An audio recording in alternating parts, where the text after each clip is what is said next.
আমি না পুজো দিবি, দেখি কিভাবে করিস। অনেকটাই জল দিয়ে দিয়েছি, আর বেশি দিলে লোকেরা সন্দেহ করবে। ছোবাগুলোতে এবার আগুন তো জ্বলে যাবে, কিন্তু দাউ দাউ করে আর জ্বলবে না। আন্টি, বিনু চক্ষুদান করেছে সেই ব্যাপারে নয় তোমার কিছু করার ছিল না, কিন্তু বাকি নিয়মগুলো ওকে দিয়ে কেন করাচ্ছ?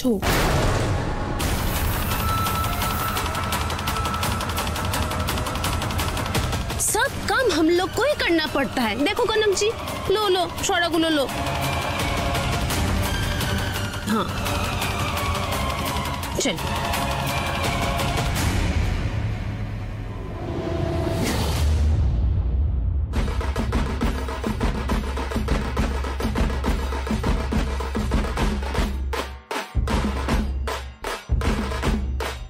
ক্রিস বেটা, যাও ওই ধুনো পোড়া সরঞ্জামগুলো প্রস্তুত করো।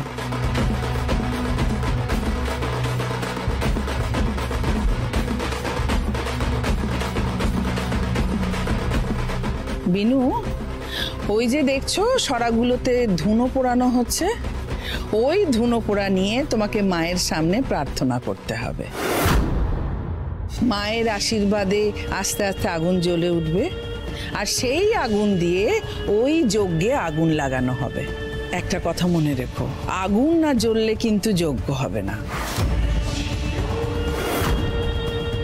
আর যজ্ঞ যদি না হয় তাহলে এই পরিবারের ঘোর অমঙ্গল হবে। তাই এই পরিবারের মঙ্গল অমঙ্গল এখন সম্পূর্ণ তোমার হাতে।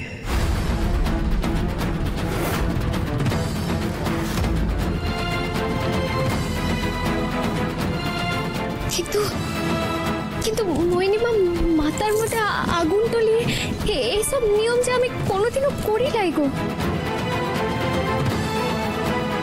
ওমা, পারতে যে তোমাকে হবেই বিনু। ক্রিস বেটা, দেরি করছো কেন? ওর হাতে আর মাথায় সরাগুলো বসিয়ে দাও। यदा यदा हि धर्मस्य ग्लानिर्भवति भारत अभ्युत्थानम् अधर्मस्य तदात्मानं सृजाम्यहम् परित्राणाय साधूनां विनाशाय च दुष्कृतं धर्म संस्थापनार्थाय संभवामि युगे युगे। বাবা, আমাদের বাড়ির বউ প্রস্তুত, এবার আপনারা মন্ত্রোচ্চারণ শুরু করুন। শোনো বিনু, এই মন্ত্রোচ্চারণের সঙ্গে সঙ্গে কিন্তু তোমাকে মা মুন্ডমালিনীর সামনে নাচতে হবে, তবেই কিন্তু মা প্রসন্ন হবেন।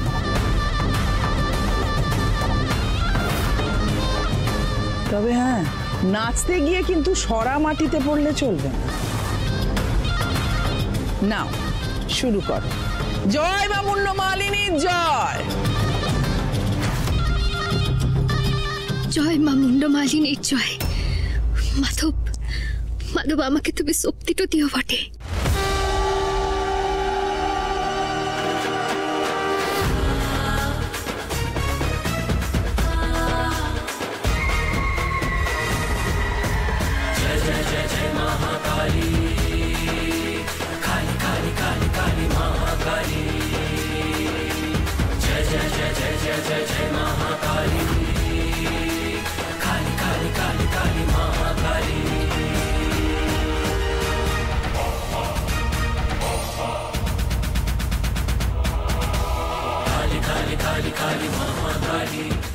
কি ধুনো থেকে তো ধোঁয়াই বেরোচ্ছে না, আগুন জ্বালা তো পরের কথা।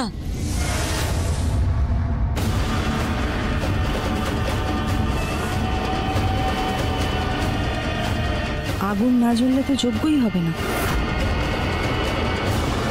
क्या प्लान है दीदी जी? আগুন তো জ্বলছে না, কিন্তু সরা গরম হচ্ছে। ये लड़की আর পারবে না, এবার ফেলে দেবে।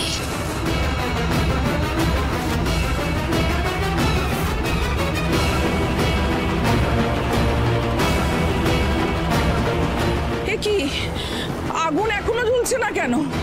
হে মা মুন্ডমালিনী, তোর পুজো এত বাধা কেন মা?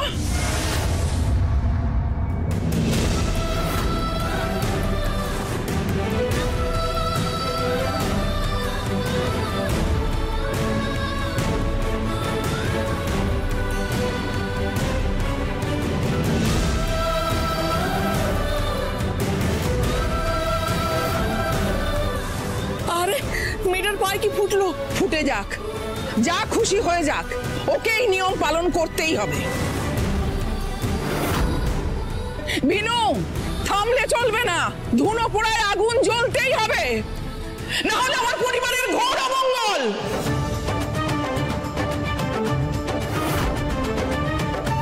আজ যেন মায়ের পুজোতে বাধা আর বাধা।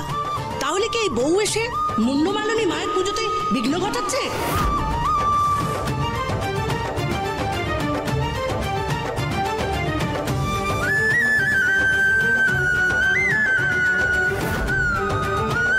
ও মা তো, ও মা মুন্ডমালিনী, আমাকে তোমরা শক্তিটা দাও বটে, শক্তিটা দাও। বিনু, তুমি পারবে, ভয় নেই, আমি আছি।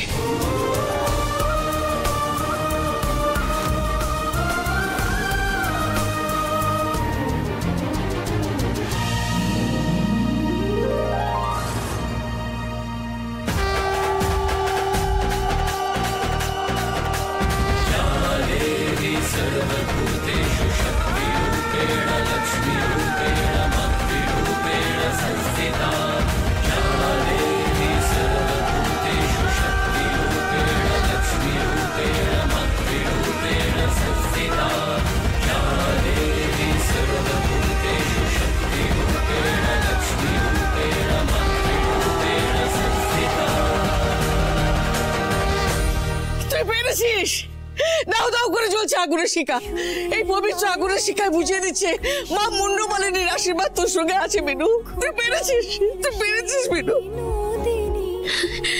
মা গো, মা তোমার অসীম কৃপাটো বটে মা, তোমার কৃপাটো না হলে আজ এই নিয়মটা আমি পালন করতে পারতাম নাই।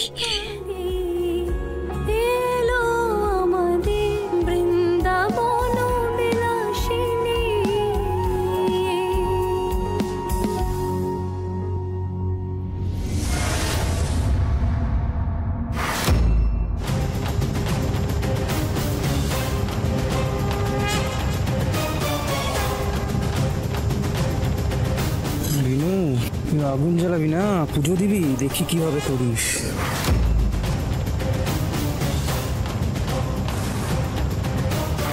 দিবাকর বাবু, ছোবায় জল ঢেলে ভেবেছো ছোবার আগুন লাগা আটকে দেবে? এখনো তো আমার খেলা দেখোনি। আমার কর্পূর আর গ্লিসারিন এই দুটোর খেল দেখবে এবার। তোমার মোহিনীমার বুজরুকি এবার শেষ। চোখের সর্ষে ফুল দেখবে তোমার মোহিনীমা। এবার ওই পবিত্র আগুন যজ্ঞে কুণ্ডে দাও মা।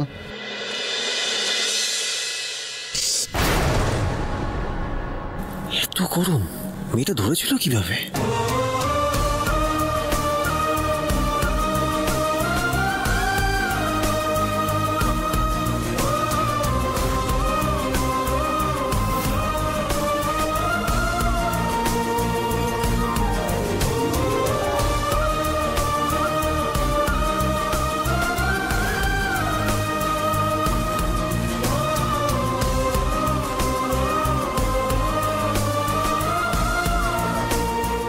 জয় মা মুন্ডমালিনী, তুই প্রসন্ন হয়েছিস মা। এই আগুনের শিখায় সমস্ত অমঙ্গল দূর হয়ে যাবে।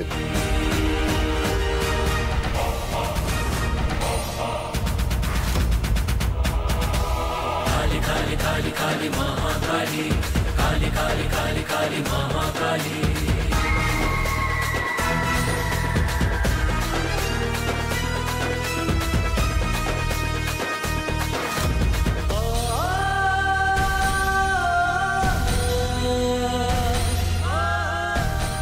হাতটা এভাবে পুড়ে গেছে, তাও কোনো খেয়াল নেই।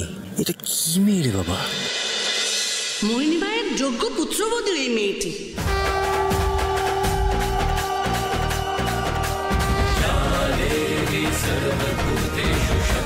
হোক বৈষ্ণব, মা কালীর প্রতি ভক্তি আছে।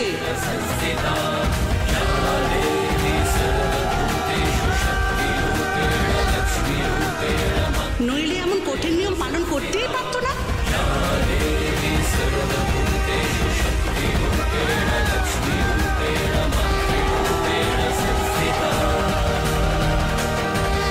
এই এক ফোঁটা মেয়ের কাছে আমাকে আজ হেরে যেতে হলো।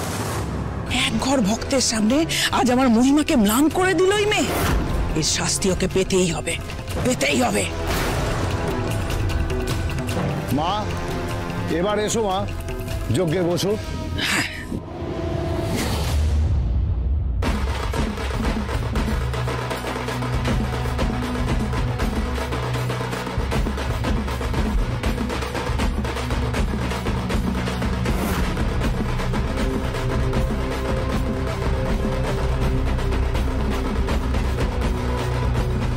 কেন বলছিলি পারবি না?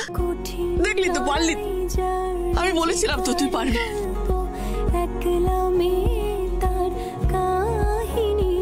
আসলে ঠাম্মি, সৌরে বাবু যদি আমায় সাহসটা লা দিত তাহলে হয়তো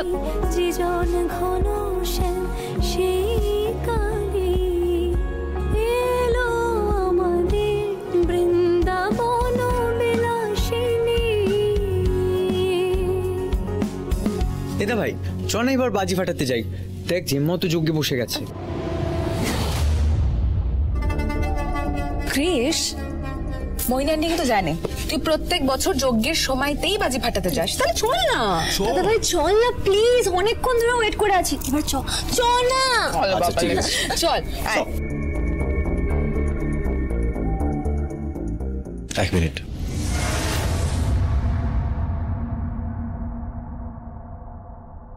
হাত তো লাল হয়ে আছে এখনো। যাও একটু বরফ লাগিয়ে নাও আর ওষুধটা দিয়ে দাও। যাও। সে আমি ঠিক আছি গো সৌরে বাবু, আপনি এত চিন্তাটা করবেন লাই। আপনি যান না, সবার সঙ্গে গিয়ে বাজিটা পোড়ান বটে। এত কথার অবাধ্য হয় কেন বলো তো? আমি ঠিক বুঝতে পারি না। যেটা বলছি সেটা করো। যাও। দাদু হয়তো ঠিকই বলছে, যা না তুই।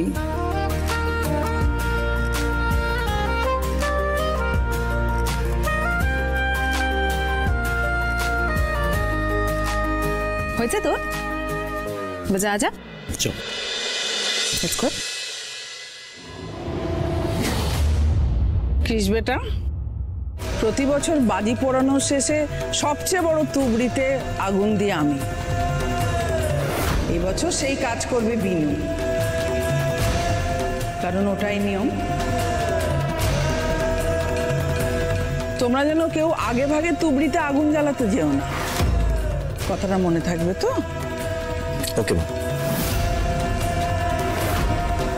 তুমি যাই বলো আন্টি, সব কাজের ক্ষীর আমি বিনুকে খেতে দেব না। তুবড়িতে আগুন আমি দেব। এ দা ভাই, কিসের অপেক্ষা করছিস? চল। হ্যাঁ চল এবার। চল চল।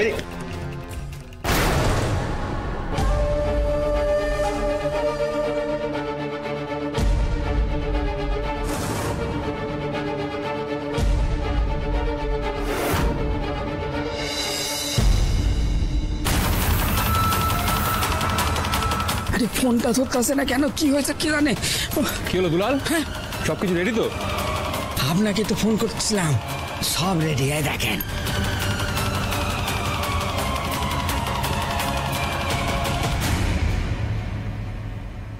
বাইরে থেকে দেখে তো আর বোঝা যায় না যে ভেতরের মালটা কেমন হবে। যেমন ধামাকা চেয়েছি সেই ধামাকা হবে তো? হবে না মানে আলবাদ হবে। হ্যাঁ, এই টুপি বোমাটা ফাটবে আর বিনুর জীবনটা ফুটি ফাটা হয়ে যাবে। এক চান্সেই শেষ। ঠিক আছে ঠিক আছে, তোমরা চটপট বেরিয়ে পড়ো। চলো। ও স্যার, বলছি যে আমি এখানে একটু থাকি না। এই বোমাটা ফাটবে আর বিনুর প্রাণটা হাওয়ায়ের মতো হুস করে উড়ে যাবে। এই দৃশ্যটা নিজের চোখে একবার দেখবো না কেন? আরে কি বলছোটা কি? তোমার কি মাথা খারাপ হয়ে গেছে নাকি? ওখানে যদি তোমাকে কেউ দেখে ফেলে জানো কত বড় মুশকিল হবে? না না, কেউ দেখবো না। আমি এক কোণে ঘাপটি মেরে বসে এই সিনেমাটা দেখবো। আমার একটু থাকতে দেন না। আচ্ছা ঠিক আছে ঠিক আছে, বেশি ঘ্যান ঘ্যান করো না, তাড়াতাড়ি করো সবকিছু।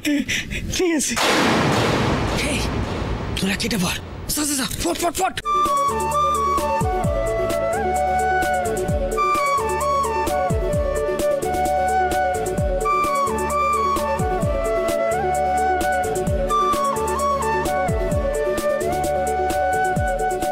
কি রে, খালি ফুলঝুরি, রং মশলা, তুবড়ি, চকলেট বোম, কালী পটকা এসব কিছু আনা হয়নি? না না, নিশ্চয়ই আছে। কৃষ নিজে কি বাজি কিনে এনেছে, সেটা কি করাতে পারে?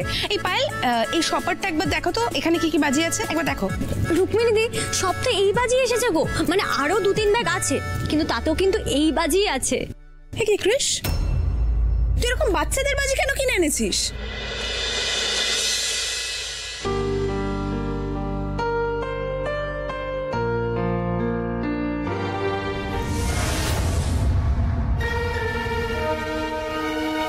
এরা কারা বটে? ভক্ত লাকি, কিন্তু ওই দিকটা থেকে আসছে কেন? ওইদিকে তো শুধুমাত্র বন্ধ কারখানাটো আছে, কেউ তো যায় নাই। একবার ডাকি কেন? ভাই ভাই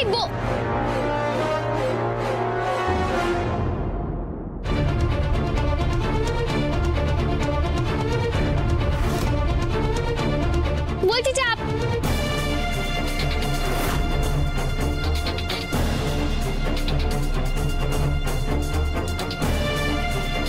এর থেকে এরকম বারুদের গন্ধটা বেরোচ্ছে কেন? মনে হচ্ছে কেউ বাজি বারুদের মশলাটা মেখে এতে হাতটা মুছেছে।